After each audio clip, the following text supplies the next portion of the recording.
निःशुल्क रूप से मिलनी चाहिए। क्योंकि एक बार को आप सोचिए, आखिर उस बच्चे की गलती क्या होती है जो एक गरीब घर में पैदा होता है और उसको बेहतर शिक्षा से वंचित होना पड़ता है। शिक्षा के सामने एक पैसे की दीवार खड़ी है।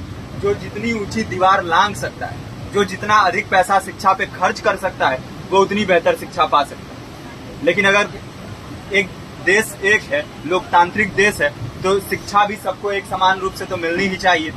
आज परिस्थिति ये है कि एक तरफ तो प्राइवेट स्कूल हैं जो लूट के अड्डे बने हुए हैं, वहां पे आप एडमिशन कराने जाएंगे तो सिर्फ एडमिशन के नाम पे ही आपको 10,000 20,000 रुपए देना होगा। और कमीशन खोरी का ऐसा धंधा है कि कॉपी, किताब, टाई, बेल्ट, ड्रेस, जूता कहाँ से खरीदना है ये आप नहीं तय करेंगे वो प्राइवेट स्कूल वाले। यानी आम लोगों की मेहनत की आखिरी कौड़ी उनके जेब से वसूल लेना चाहते हैं। और दूसरी तरफ सरकारी स्कूलों में न तो पर्याप्त टीचर हैं, न पर्याप्त बिल्डिंगें हैं। 2019 का ही ये पुराना आंकड़ा है कि हर 100 में से 52 स्कूलों में या तो एक टीचर है या 2 टीचर हैं। और उन्हीं टीचरों के ऊपर जिम्मेदारी थोप दी जाती है कि जनगणना करो, मतगणना करो, पशुगणना करो, तमाम काम करवाए जाते हैं। और 19 के बाद से तब से कितने टीचर रिटायर हुए होंगे और 18 के बाद से कोई टीचर की वैकेंसी भी नहीं है।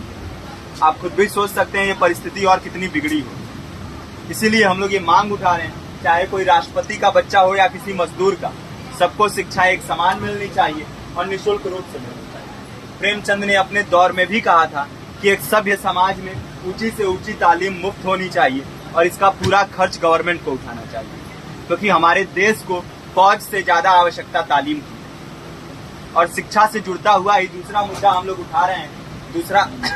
दूसरा मुद्दा है रोजगार का। रोजगार की परिस्थिति ये है कि आज सरकारी सेक्टर हो या प्राइवेट, सब कुछ ठेका संविदा के हवाले किया जा रहा है। परमानेंट नौकरियां लगातार घटाई जा रही है।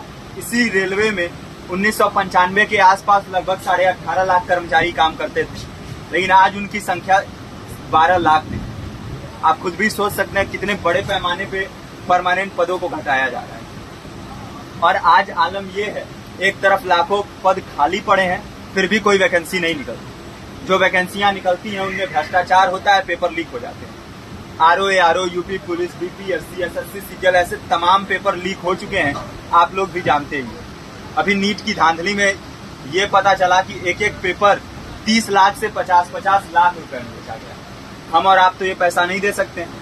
पूरी की पूरी कारस्तानी सरकार, प्रशासन, शिक्षा माफियाओं की होती है। और भुगतता कौन है? आम घरों के लोग, जो लोग सालों साल तैयारी करते हैं, दिन भर में 10-10 घंटे, 12-12 घंटे पढ़ते हैं। और इतनी कड़ी मेहनत के बाद, सालों साल की मेहनत के बाद उनके हाथ लगती है तो सिर्फ हताशा, निराशा, अवसाद।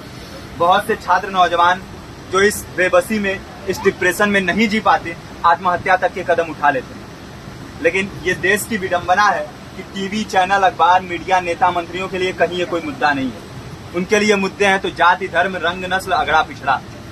आज जब पूरी परिस्थिति इतनी भयावह है तो ये जरूरी है कि लोगों के बीच में जाया जाए, लोगों को संगठित किया जाए और एकजुट किया जाए। क्योंकि आज अगर अपने मुद्दों पर बोलेंगे नहीं तो कल को ये परिस्थिति और बिगड़ेगी। हो सकता है ले दे के अपनी जिंदगी तो हम लोग काट ले जाएं, लेकिन आने वाली पीढ़ियों को क्या भविष्य देके जाएंगे, ये भी सोचने वाली बात है। हमारे साथी ने आपको पर्चा दिया है, पर्चा आप तक पहुंच गया है। पर्चे में और भी बातें हैं, इसको पूरा विस्तार से पढ़िए। पर्चे में हमारा नंबर है, संपर्क कीजिए।